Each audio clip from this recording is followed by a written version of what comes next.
Well, hello, how's it going, everybody? It's me, Generic Pie, and I'm back with another episode of Peepin Bombadil. Bombadil for you today. And this is, I got a lovely message yesterday from Amroth, who I haven't played. I'm starting to feel like an old man in War of the Ring terms. I haven't played him in over 2 years. You're kind of like going back through the conversation. I've been playing this game for quite a while now. Lovely guy, really, really good player. And he just I think he might have been taking a break, but he's back playing War of the Ring.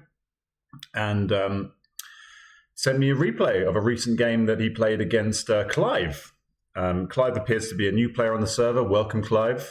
Thank you for joining us. And apparently it's a real doozy, as the Americans say. So, is that the right usage of the word doozy? I don't know. Whatever. It's a good game. So let's dive into it. So Amroth was playing as the free people. They were playing with 2 tokens, and that's what the rolls were like. I only have the. Wait a second. I hope I haven't screwed up the cards here. Yeah. Okay. The cards have all been drawn. Okay. Cool. So pretty bad cards. Bad. Not. The cards are not bad, but they're horrific turn 1 cards for Amroth. And that is, not a great roll either. You'd love a Dwarven Ring right about now. This is. I would use probably the card draw token to draw a cardy card, maybe, because with this many Palantirs, we want to play some cards. Anyway, so he straight away draws a card. And draws cards of Citadel, which means you can do the nice cardy cycling me. Meanwhile, the Shadow cannot get a minion. So Clive also draws a card. Yeah, we can't see the cards. Plays guards. Draws the other Gondor mustering card in Imrahil. So Clive moves both armies to Nirn. To Gorgoroth. So slightly unorthodox move, moving the Nirn guys in to play. Isengard goes to war. Imrahil is played, so all the cycling is going on. Cycles into Kindred. That's the one you would have probably preferred earlier to get the extra card cycle. Moves up to Morannon into Minas Morgul. So Mordor is being fully mobilized.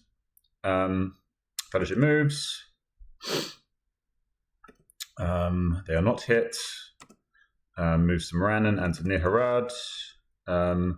Amroth uses the ring to get a second move in. Clive does not hit. And now using the ring straight back at him, he is able to get a minion. And Amroth did actually, yes. Amroth is going to discuss this in the chat seemingly. But he mentioned this when we were talking about the game. I haven't seen this, but he was talking about it in the chat. On Discord, and he said that if he had used the token at a different time in the turn, basically what he needed to do was wait until the Shadow got down to the same number of dice as him before using the token, changing the turn order, meaning that using the ring for the final action as opposed to the penultimate action, meaning that the Shadow would not be able to get a minion first turn. So that is a silly mistake. It's one of those things that you can so easily do in War of the Ring. It's a very natural move to make. And the amount of times, you've probably seen it on this channel, the amount of times I make those little things, little rush, sometimes in the very first turn, and that can cost you the whole game. Slight mistake there. Potentially big mistake there from Amroth. We'll see. But Shadow not having an extra die can be really pivotal. Anyway, Swords and Eriador and Kindred are getting the kind of slightly less useful Elven mustering cards. So something significantly less useful usually. And there's another way. Lots of eyes in the box. Shadow's not going to be doing much this turn. So getting lots of card draws here. Gets the red arrow and Danes. Okay. Gets the scouts. That's good as well. So which direction? So you get Sauron to war. Yep, that makes a lot of sense. I wonder which way the shadow is going to go. Okay, so Amroth clearly wants to get Gandalf here. I think that is the correct play. You've got the will. Let's go for it. Gets a 6-0 reveal. Okay, you're actually really hoping. Come on, not another 0. A 1. Okay, you'll take it. You'll take anything there other than another 0. Strider comes into play. Gandalf is dead. Rage of the Dundendingings. Okay, goes all the way up there. So trying to get a big fat army together. I usually like. I know that Shadow has a. I can totally see why Clive plays that. Like, presumably, one of the playable cards they have. I do like doing that extra muster first before I play Rage, just to get full value out of it, but, sometimes needs must. Gandalf comes into play, and Pits of Mordor is played into Moria, Dol Guldur, and 2 into Morannon as well. Okay, nice. And with so that's okay. So uses definitely prioritizing speed here, not using the hybrid to do any kind of stock army movements. Shadow is very slow here, so I suppose it's one argument to just get those army movements done while you have a hybrid, especially with the scouts in hand. You can get the guy in Old Forest Road. Are they going to go up to? I don't know. Maybe it's just better to just prioritize speed, because those are Shadow's slow, but they've got some big armies now. So yeah, we'll see. Riders of Theoden, and I will go alone. Kills Path of the Woes and ends. Yeah, kills both of the first 2 card draws. Yeah, that's how bad they were. They both got discarded. Right, so it's a reasonable roll there. Oh, okay, this is the roll.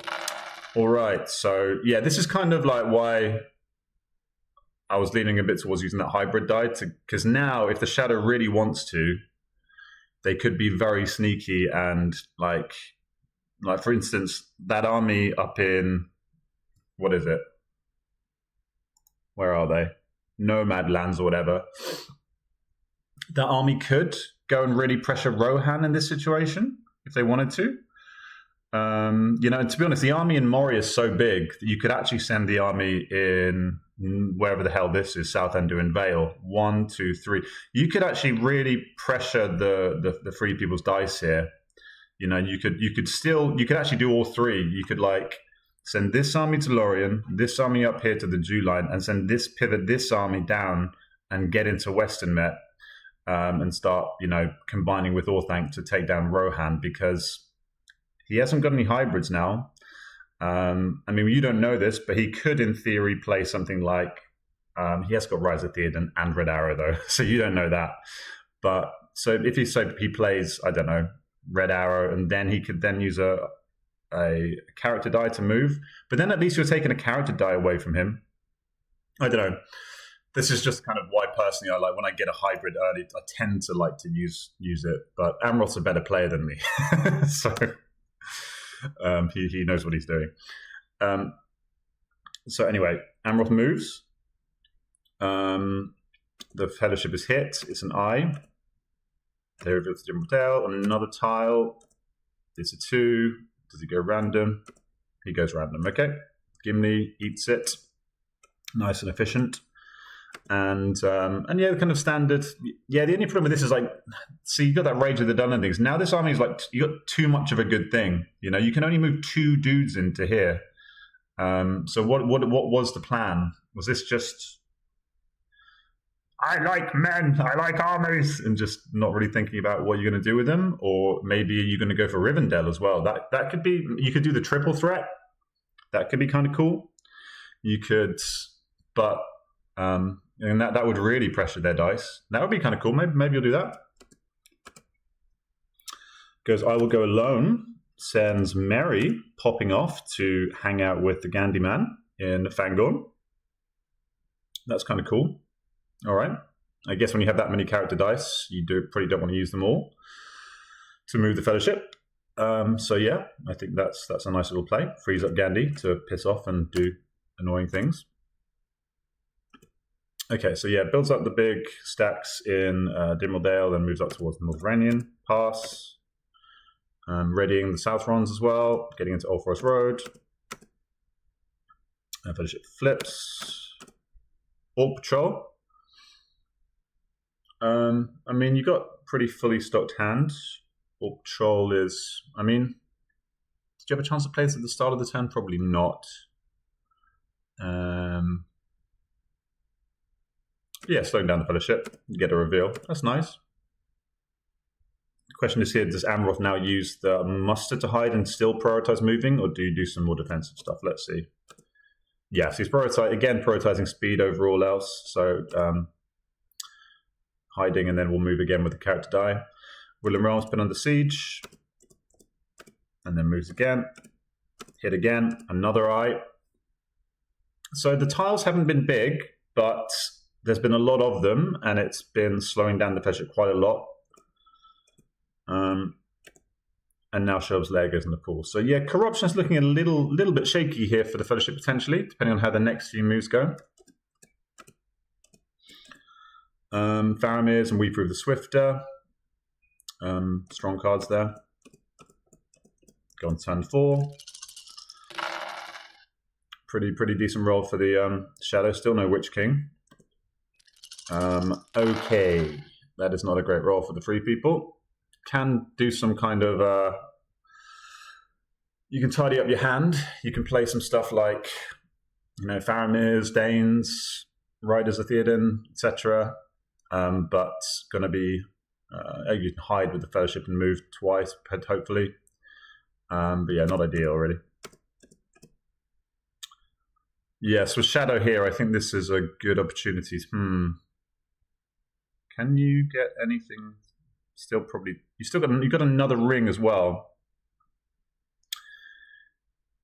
Oh, if for instance you had, say, something like what do you call it? Ring Racer Abroad. This would be a great turn to do a couple of musters here, and then get Rivendell. Then you could, 1, 2, 1, 2. You need a third. You need, to be honest, you need 4 attacks. If you had if you had a ring to change one of the musters, and then you had, or the Palantir even, and then you have, Ring Race.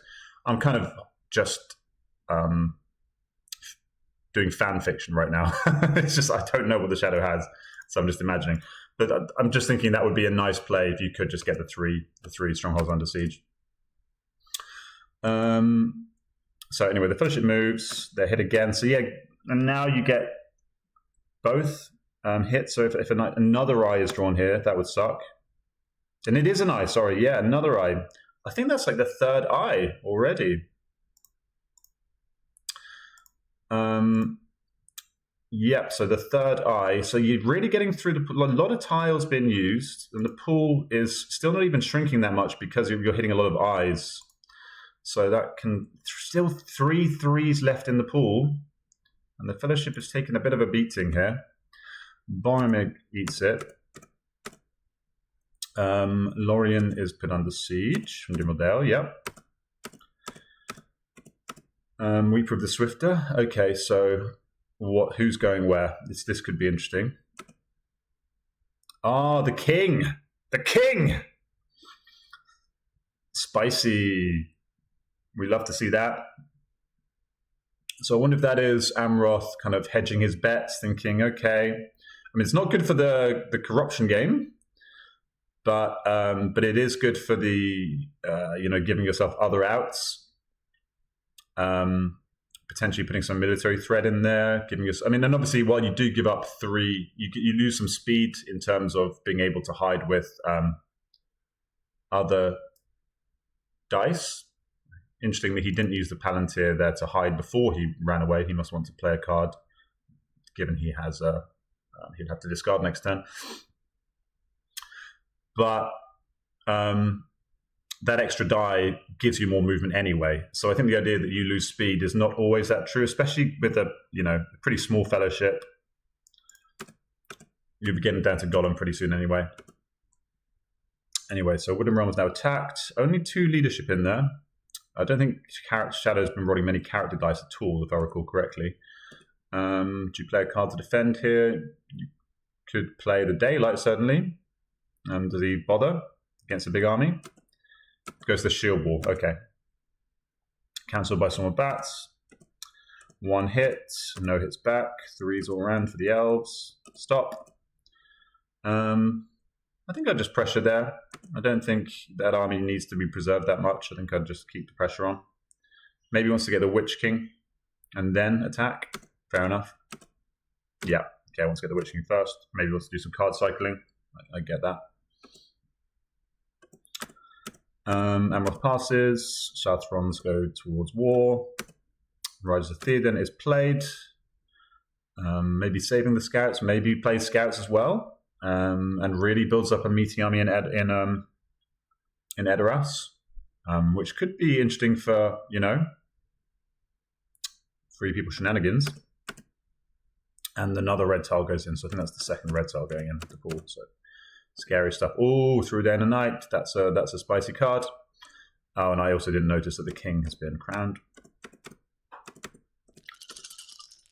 Right, so we're on turn number 5. 3 people. How many P's has Amroth been rolling today? How many Palantirs? Let's have a look. Stats. +5 on Palantirs.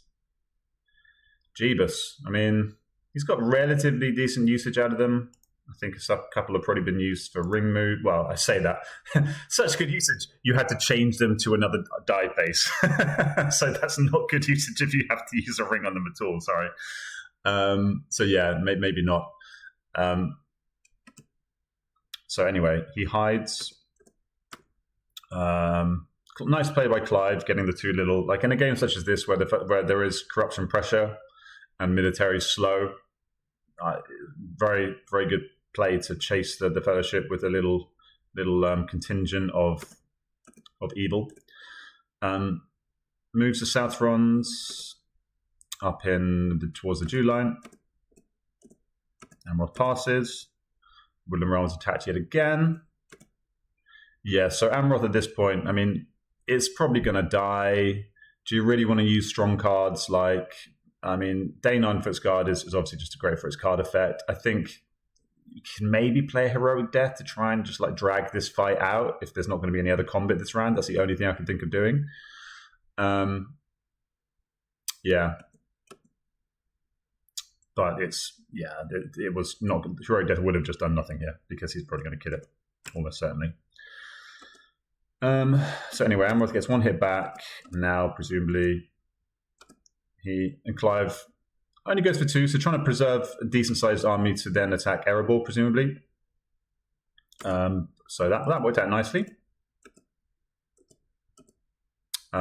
Also playing Red Arrow, not for the scouts, playing it for its card effect. So yeah, as mentioned, that is a pretty hefty little force you've got down in Edoras now, which is nice. Question is, will it be used to defend Helm's Deep or to go on forays elsewhere? Southrons go to war.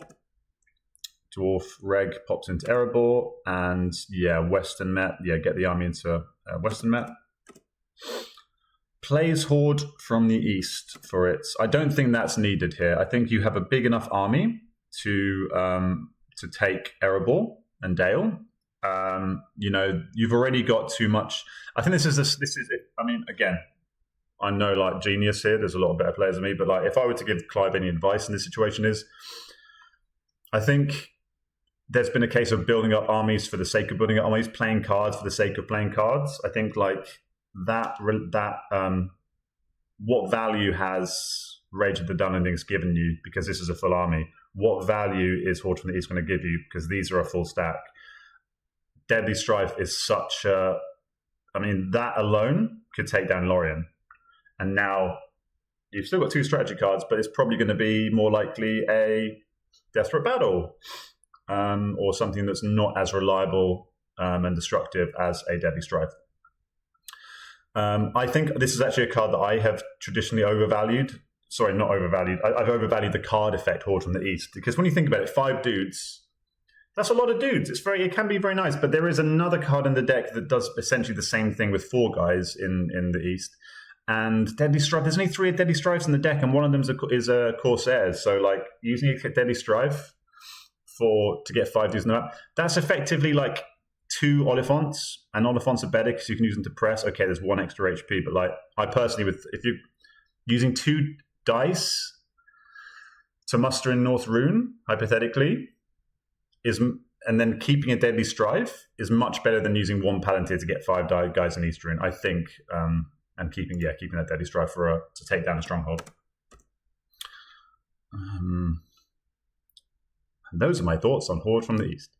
Okay, so Smeagol helps Nice Master, so he's drawing character cards here. Clearly trying to, because a lot of the deck to get through. Fellowship's going to need some help here. Still 1, 2, 3, 4 moves away from Mordor on kind of net -3 corruption. So by the time it gets to Mordor, if you're not careful, it could be pretty hairy, shall we say?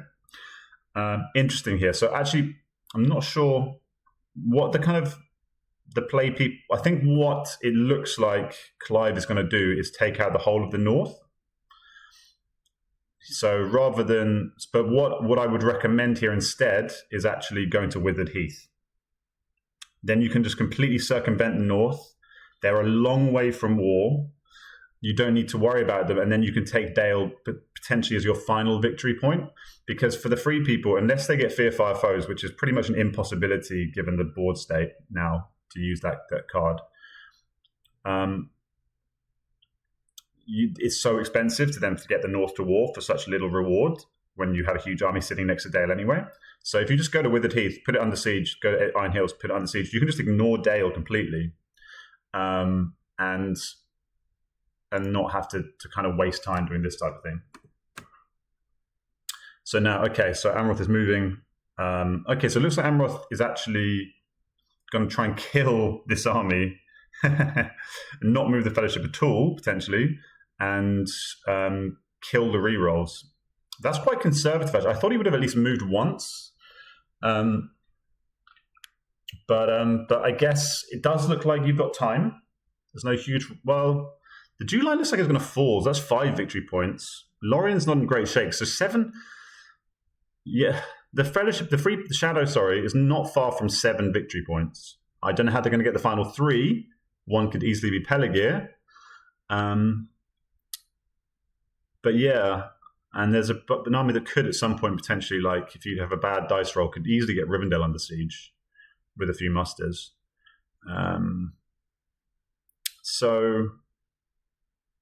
And forward mustering cards. So yeah, I think I would still be prioritizing at least 1 move this turn, unless he's thinking I'm really going hard on the free people military stuff. But I just don't know where the avenues are right now. Yeah, so going for Carrack, no card. Takes Carrack. Smeagol goes into the pool. So Clive draws a character card. So Clive's going for the kind of hybrid strategy, it seems. Bit of corruption, bit of military. Getting all the Rohirrim mustering cards today. File as well. And we go on to turn number 6. Nice roll here for the free people. Good, lots of variety there. Lovely. Shadow gets lots of musters, which I mean, what can you do with those? What would be the priority? Maybe mustering in Moria to potentially do an attack on Rivendell. You could just muster the hell out of Orthanc. Usually when you get tons and tons of musters. But when there's such a big army there, okay, are they really going to go for Orthanc? Maybe not. But if you do like the ability, you could, muster the whole lot, build up an army to then join up with the Moria army and protect Orthanc / put pressure on Helm's Deep a little bit in case this army in Westermet goes on shenaniganery. Okay, so now the Rohan are at war. Exciting. I presume he's going to attack straight into the guys in Eastern Met. Yeah, so mustering in Orthanc, getting some elites upgrading to elite, sorry. Okay, building up the size of that army in Western Met. Not attacking straight away. If you're going to do it, yeah. Okay, because this is a maybe. I think the Shadow is being a little bit naive here potentially because they're using all their musters early in the round. This is quite a big army. This army can go for Dol Guldur. If you use all your musters early game, you do have if you said that, you do have a ring. So that gives you an out. But the free people can, for instance, like change the turn order using a token. Maybe Gandalf or somebody moves into Western Met. We'll see how this turn goes, but I suspect this is going to be a turn where Amroth is going to turn the screw and start some kind of tricksy business. Mustering an Orthanc, okay. Although he's going to have to worry about defending Helm's Deep as well. Aemir, okay, Western Med is pretty hefty now. Goes for Dale. No card, Desperate Battle. Okay. So that stops the guys sneaking back into Erebor at least. One hit back. Cycles cards. Did Clive draw a card there? He did, good. All right, so now going for Eastern Met. Haha. Think about, so yeah, this is do you stick or twist? Because obviously you've got a big old army, and I think what I would do is maybe like split the army because you don't need that many guys to defend Helm's Deep at all. And then you kind of can do the best of both worlds. You can move to Western Brownlands and back into Helm's Deep if he does decide to attack into Fords of Isen. Are you allowed to do that? Are you allowed? Actually, that's a good point. Are you allowed to split the army in that situation when you attack? Presumably you can, right? Maybe not. Not sure. No, you do. Yeah, of course you can. You have to, when you attack into you have to move at least one guy, right? Because that happens all the time when people attack into Edoras and they just leave to send one guy in. So yeah, I think I would have split the army there. But maybe kind of baiting. Okay, so this is getting a bit hairy now. So he now uses a ring to move. Okay, so where's that army going? Moving on from Moria to Dimral Dale. If he's going to defend Dol Guldur, it's going to be a bit late, presumably.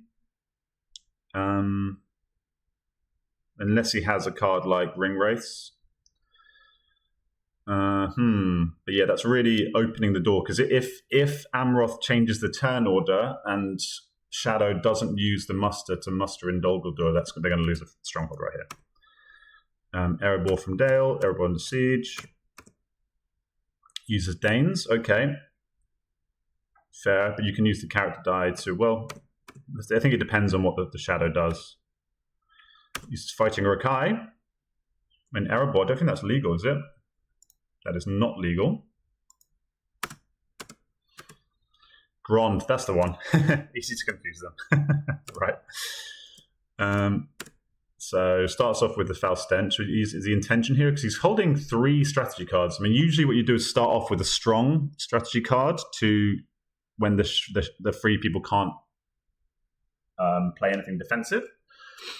But using probably the weaker card. Also like Nazgul Search is really handy for revealing the Fellowship into a Mordor if you don't have Cruel Weather. So I'd have to see the shadow cards there, but I don't love that play.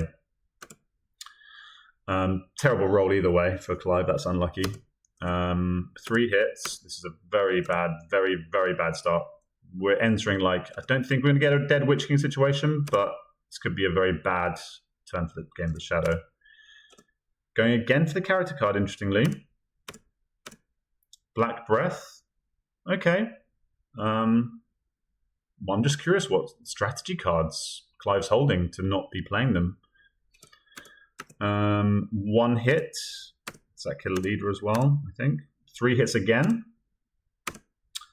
So that army's pretty... Yeah, this could very much be a Dead Witch King situation because, okay, it's not going to happen this round. I mean, I'm pretty certain that Amroth is going to hold the Confusion to use for military purposes. But say you get 4 hits, 3 hits. You need 4 hits, and then I think you get very good opportunity sortie.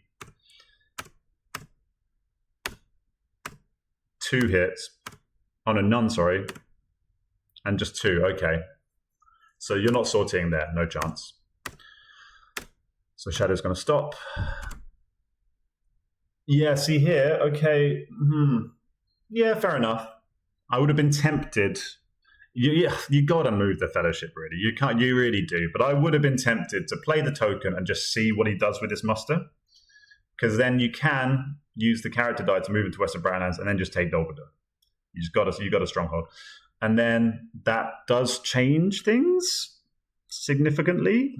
Maybe that means you lose a turn getting into Mordor, though, which is pretty horrific. So I think it's very, very reasonable what Amroth is doing here. And it does not hit. And musters in North Room. Okay. Gets help unlooked for. There and back again.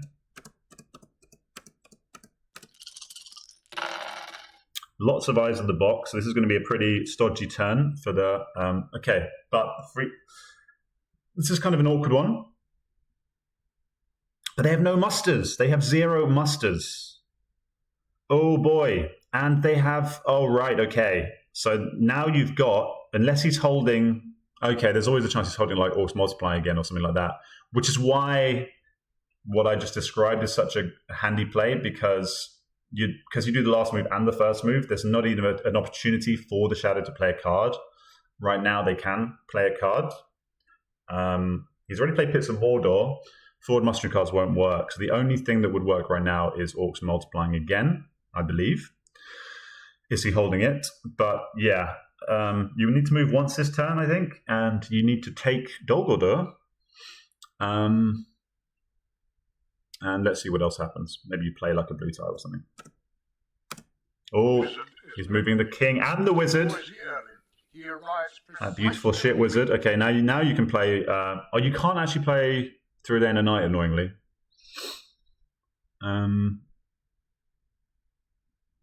If the Shadow is very wary, you could... what could you do? You could move a bunch of leadership into Dimral Dale and then next turn move them across. They're going to still beat you to Dol Guldur, though, the 3 people, whatever you do. There's no stopping it.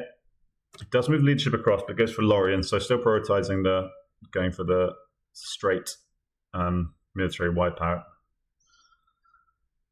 But yeah, I guess those 5 guys are going to be useful to taking down Erebor. I think the mistake there was just not playing... I mean, he rolled terrible dice, Clive, so he was very unlucky.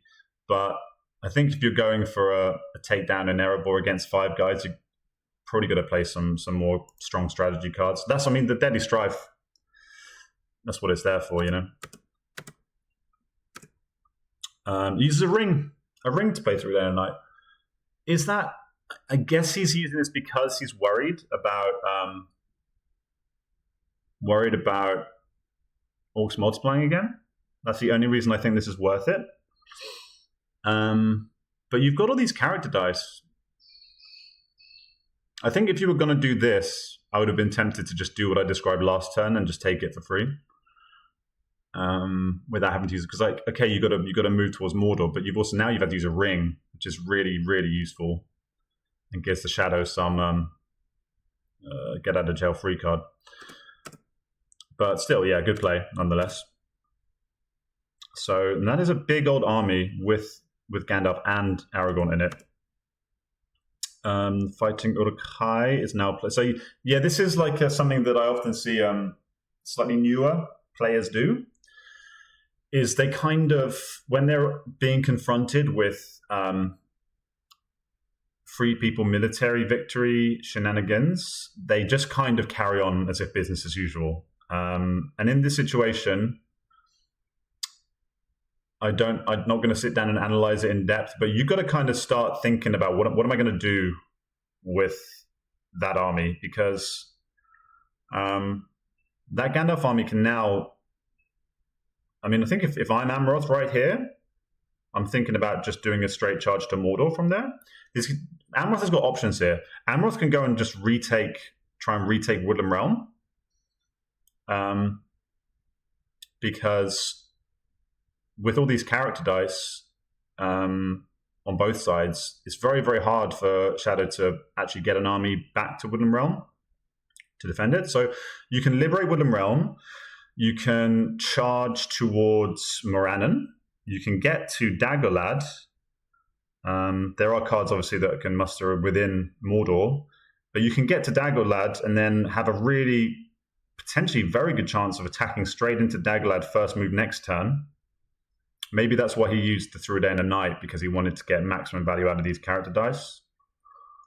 Do as much as possible this turn, in which case that's a really good play. Shadow does have the ring to muster though, but then yeah. But that's another thing you could think about.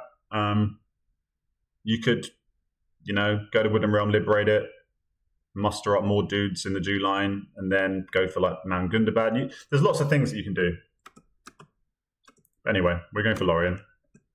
Debris of Orthanc gets 2 hits. Sid Clydesdale getting a bit better luck now. No hits back. Round 2.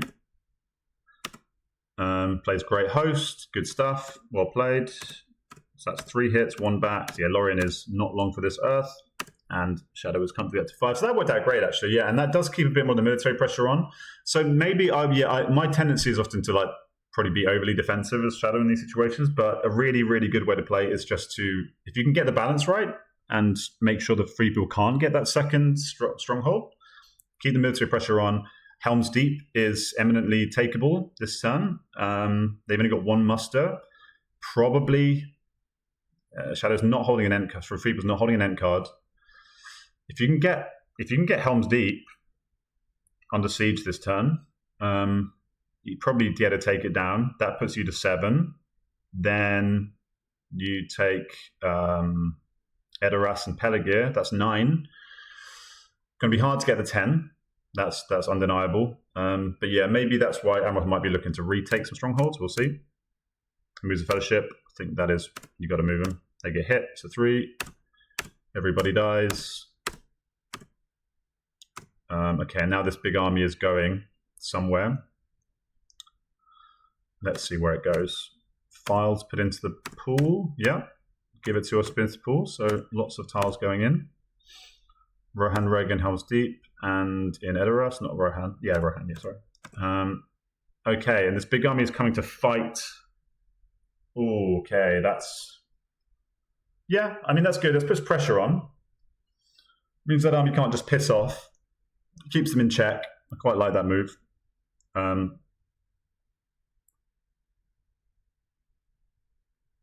Yeah, interesting. What'd you do? Okay, interesting. Yeah, so he's going to liberate the Jew line, which I think is very good because it really, that slows down, that buys you a ton of time.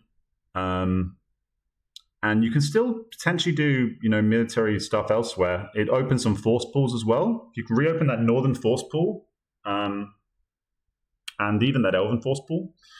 You can really cause problems. So I think that's a really good play by Amroth. Yep. Fear 5 host, Dead Man, woohoo! Love to see it. Hopefully that gets played.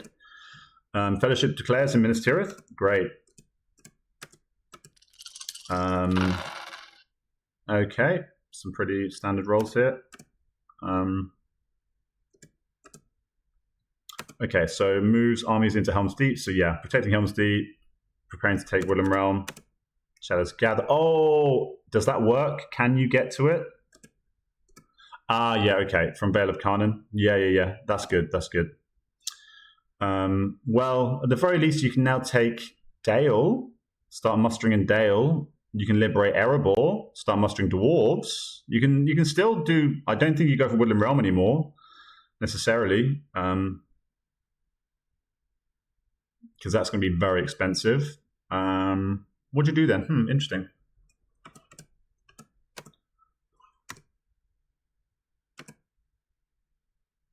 All right.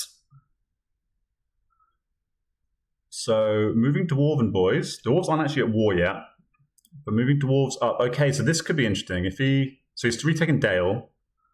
and moving Dwarven boys up. So it looks like he's trying to build a big force up in the northwest to presumably go for an attack on, you got options there. You can either go for Gundabad or for Moria. It's quite likely, it's very, very likely that the Free People are going to need 2 new strongholds because the Shadow's going to retake Dol Guldur. But there's a world here where the Free People can take, Moria and Gundabad. Or if the Free People build up a monster stack that they can just charge all the way down to Mordor. Especially if the Shadow is kind of goes for Gondor, which would be kind of crazy. Okay, I'm surprised. Well, okay, just as I said that, they're kind of emptying Gondor. I think this is very risky from the Shadow. Like, this army's not very big. Where is it? Where are you going with this? If this game is going up to Dol Guldur, I think you're leaving this way too open in a game where there's military stuff going on. If this is going for Gondor, it's too small. If it's going for here, just send this army to here, attack with all the leadership, kill it, and then deal with other stuff. Yeah, I think this is I would not be prioritizing things this way around. Help unlooked for, though. Oh, I forgot they had help unlooked for. That's great for Erebor. Brilliant. No cards it. Gets 3 hits. Perfect. If you're going to go, mate, go for Iron Hills, I think, because at least you take that mustering point away. But either way, the Dwarves are now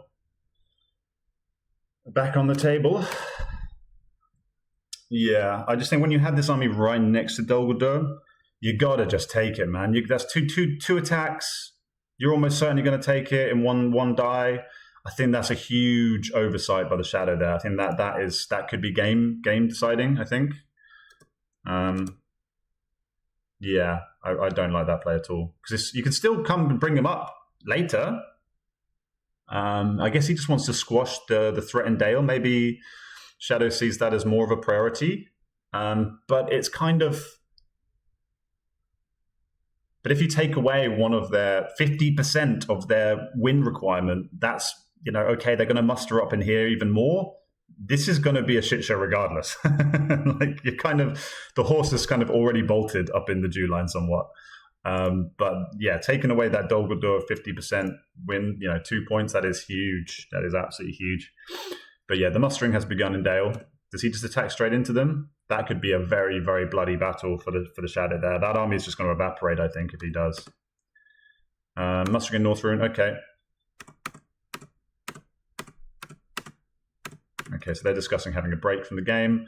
Yeah, so Amroth is doing the nice mustering up in the northwest. Gets a leader into the Shire, which is nice. It means you can actually use character dice to move those guys. The Witch King evacuates. Okay, I mean, I suppose you don't need the Witch King against Gandalf. But yeah, still reeks a little bit of kind of like, the dog meme in the fire. Everything's fine. Everything's fine. We're just going to carry on trying to take over Middle-earth.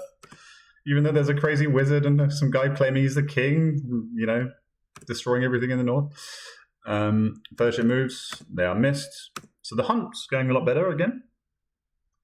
Done a bit of healing. Goes for Osgiliath. That's okay. So he's going to try and take MT. He's also trying to just, I guess, get rerolls in the Fellowship maybe as well. That's quite nice. Plays Lord of the Ring. They are terrible. Okay. 2 hits. That's nice. Two hits back. Alrighty. We go on to turn number 8. Gondor goes one step closer to war.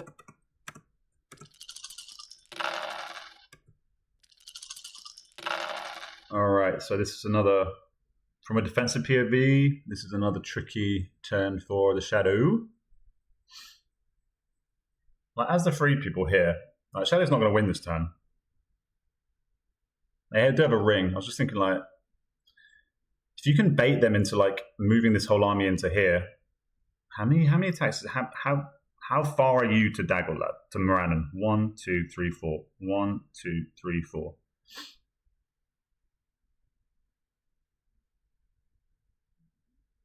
Is there a world where you do that? You just go Leroy Jenkins. All you got to do at the moment, as things stand, you just got to take one of these strongholds. If he moves that army in there, tempted. The only problem is he could have something like musterings or a long plan wall, which is obviously bad. He hasn't played any forward mustering cards yet. He could have hill trolls. He could have loads of stuff. But that's a very juicy proposition.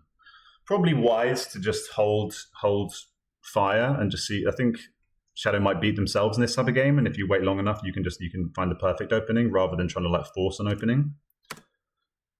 Also, yeah, if you do that, you're kind of killing your ring game as well. He does get hit twice there. Just a 1. Could have revealed there if he wanted to. Decides not to. Puts Ministerial under siege. Okay, so this is interesting. Yes, if he moves this whole army into Osgiliath, then Mordor's suddenly the cupboard is bare. Mustering and Dale, good. Oh, and he's used musters. He's using the musters. He's used the muster. He's got a ring. Oof. I'd be tempted. Be really tempted to change the turn order, use the token, let him use another die, and then hopefully he moves. He can't move the army in North Ithilien with the dice he's got. Okay, you need that North Ithilien army to move before you charge anywhere, I think. Moves leadership south. That army is not big enough to attack Minas Tirith, though, really.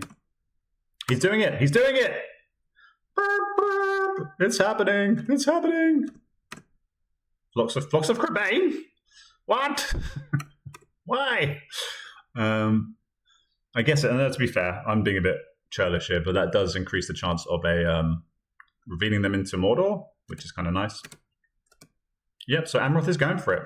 Okay, even with that 9 army there. And also, you've got options here as free people. This army can only block, if it splits. If it goes all to Daggerlad, you can try and go around it, maybe. That army's just also like with the leadership. This ain't got leadership. You can probably just bludgeon your way through it. He's got a sudden strike, rolling on 5s. He's got a charge, which, to be fair, would. Oh, and he's also going for the cities. I missed this. I was totally missed this somehow. This guy. This sneaky mofo has got all the way to near Harad, and he hasn't got any musters. So now, a Shadow, you're probably kind of obliged here to use a ring to muster in Thar Harad just to stop this mofo. Because if he takes that, that's going to be such a headache to retake. Get a guy near Harad, get an extra guy in Moran, and using the ring, use the character die to defend. But yeah, and to be honest, you also need to be moving these guys back to defend, unless you're holding some really nice mustering cards. It's going to be, action stations. But that then frees up this army to go. Yeah, this game is getting away from the Shadow quick. Dreadful Spell. Yeah, again, just kind of going for that. The Dreadful Spells could have been a nice card to play against that horrifically big, scary army that's coming towards Mordor. Maybe. Anyway, goes for MT, gets a hit. Yeah. Yeah, so he's done half of it, but now he's presumably going to take Thar Harad and Angmar. Book of Mizarble and Ents, alrighty. Kills the Ents, kills Book of Mizarble. They did not last very long. And the Shadow doesn't roll any musters. Oh my god. Oh my god. And he's got 4 attacks. Holy smokes. Okay, yeah, I think this game is not going to last much longer. You can try and go around Daggerlad, but is there any point? You can do a little dance. You can force him to use his moves, but then you're using your moves, so does it really get you anywhere? Probably just try and take it down. Maybe even... What you could actually do is attack into it, fight it. When it goes back into Morannon, then you could then go around to North Ithilien and then go for Minas Morgul. There's a chance he has the king is... Whatever that king card is, I forget the name of it. The king is returned, whatever, the one that musters in Minas Morgul specifically. That would be annoying, but could be worth it. Does slightly open up you to getting attacked by this army. But then that liberates Minas Tirith, and then you can send Minas Tirith, combine it with Dol Guldur.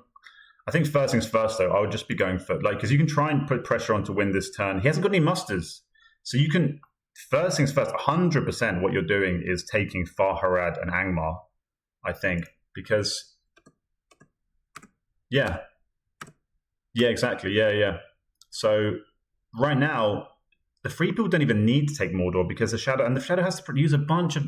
This is why taking Dol Guldur was so important when you had the opportunity, because now it's so much easier for the free people to win.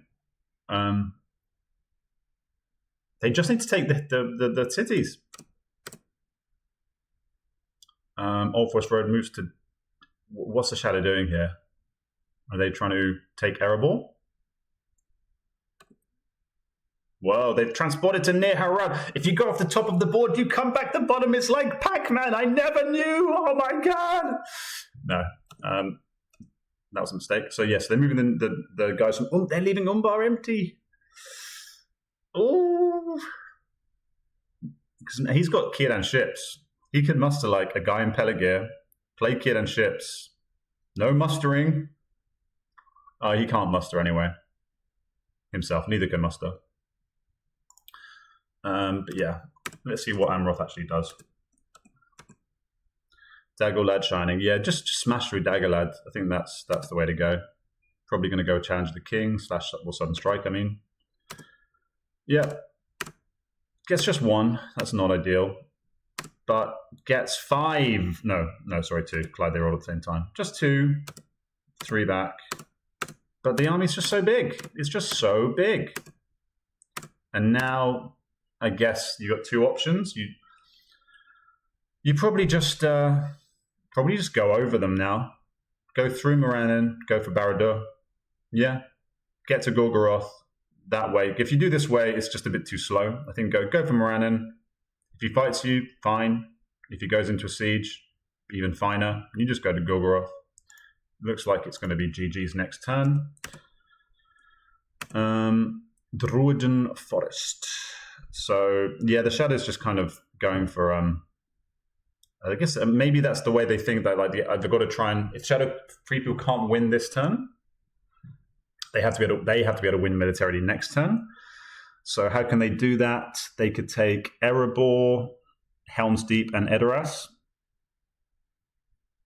It looks pretty unlikely, but that is 5 victory points, and they do have some reasonably sized armies. Is there anything that free people can retake to stop that? Not really. So yeah, I think that is, at this point, you ain't defending the free people military victory. So that is probably your best bet. Just trying to race into 10. Okay. Also,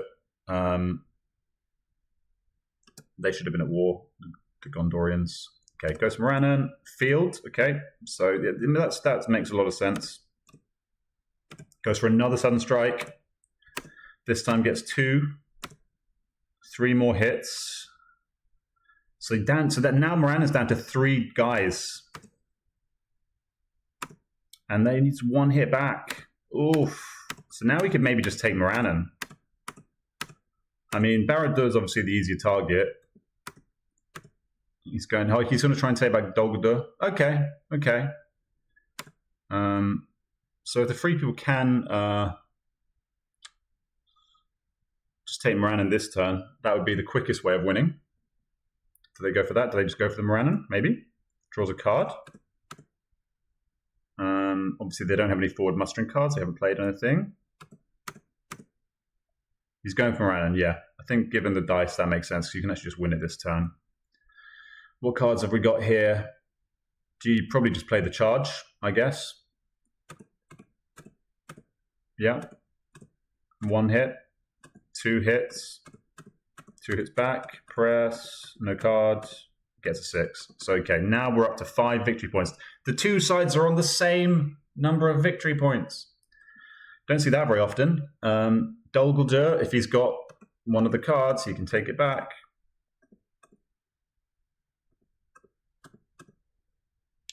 Plays there as another way to move the Fellowship. They are hit into Mordor. Draws 2. And now they're up to 4 corruption. Okay. And he has Ring Racer Abroad. Yeah, I think that's the only way that play made sense. Needs to just roll a 6. Plays Desperate Battle just in case. Yeah. Draws a card and then gets back down to 3 victory points. So yeah. But I don't see how the Shadow can defend Mordor or Angmar at all. They had to go for it to stay alive. But yeah, just as everything I said earlier, if they'd just taken down that, like, this army could have instead been used to defend Mordor. As things stand, it had to be used to go up to Dol Guldur, which not only hurt the Shadow's potential to get to 10 victory points, but also, yeah, kept the Free People's military in the game much longer. Well, if you take this away 3 turns ago, suddenly it's much harder for the Shadow. Thranduil's and Athalas. Okay, so it looks like they have 13 minutes. Okay, race against time. I don't think it's going to take long. This is very much a given. Incredible statistics. Let's have a look. So the Shadow is +3 on P's and +4 on I's. Okay, so yeah, Shadow has had very bad dice here. Very bad dice this game. And now they've just rolled all of the musters when they kind of need to defend. So yeah, this game is over. This game is completely over. Actually, I didn't see the actual dice. Dice are pretty standard, pretty even. Not a big deal there. Also high on Paladins. But yeah, very low on hybrids, which sucks for Shadow. Right, so he musters in Marador, attacks into Barador. Has he got any cards? Musters in the mouth, and then he attacks the Barador, and then he plays Anduril, 2 auto, GG. King's revealed. What can you do, though? You can't do anything. It's over. Especially as a Free People are just about to march into Angmar as well. Gorgoroth and Morgul. Yeah, he hasn't got enough attacks. He can attack into it, but it's not going to work. Yep, so now they're up to 6 victory points because they've taken the 4 city. Another city. But they've still got. Sorry, they have Farharad as well, and they're going to take Umbar. Oh my god.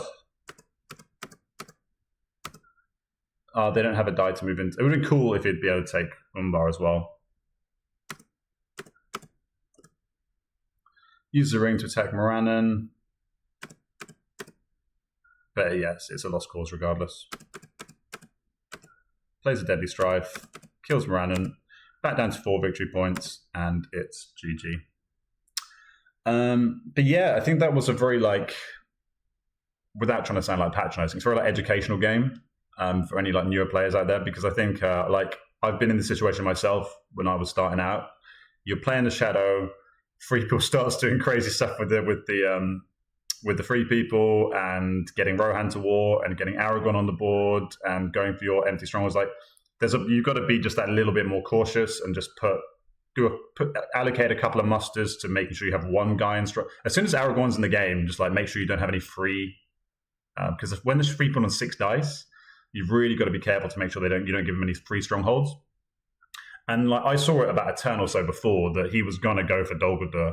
So Shadow definitely had an opportunity to at least muster one guy in there at some point, I'm sure. Or, get an army across preemptively. When Rohan's starting to go to war, he's bringing up a big army in Westermet. There should be a big alarm bells ringing there. The other really big mistake, I think, was not taking back Dol Guldur. I think the Shadow were limited a lot by rubbish dice at times. They were hamstrung in their defensive efforts. It's rare to see a Shadow have so few musters at crucial moments, and they didn't seem to have many useful defensive cards either. In these types of games for Shadow, the really handy cards are things like Musterings of a Long-Time War, any of the forward mustering cards, which you can then use to defend. Okay, Pits and Mordors played early, but that was a completely reasonable play. Orcs Multiplying again, all these types of cards. I think he might have played that for an Onslaught at some point. Yeah, that was played for an Onslaught. I can't remember where that was played. If that was played after there was a free military threat, I think that was a mistake. I think that might have been played for Woodland Realm, perhaps. But I mean, yeah, that's pretty reasonable. But suddenly those cards have like their value is, mid game. Auto multiplying game's a pretty average card. It's an amazing card turn 1, but like from like turn, I don't know, pretty much from like turn 3 onwards, it's like value massively decreases. However, as soon as Free People Military is back on the table, cards like Shadows of Misty Mountains, they're strong cards regardless, but like they just suddenly get way more increased value because of that defensive element. Shadows of Misty Mountains, you can use that in Mount Graham, and then you can move into, then suddenly this is off the table. All those mustering cards suddenly like get really, really useful. It doesn't seem like Shadow had them. Discard of cards. So yeah, they're all that. Mustering of Long Plan War was played. Can't remember where that was played. I think that might have also been played. If that was played once, there was the lingering threat of military. I think that was also a mistake. But yeah, those cards are like suddenly super, super useful. Yeah, really well played by Amroth. Could have potentially got to 6 victory points, which is kind of insane.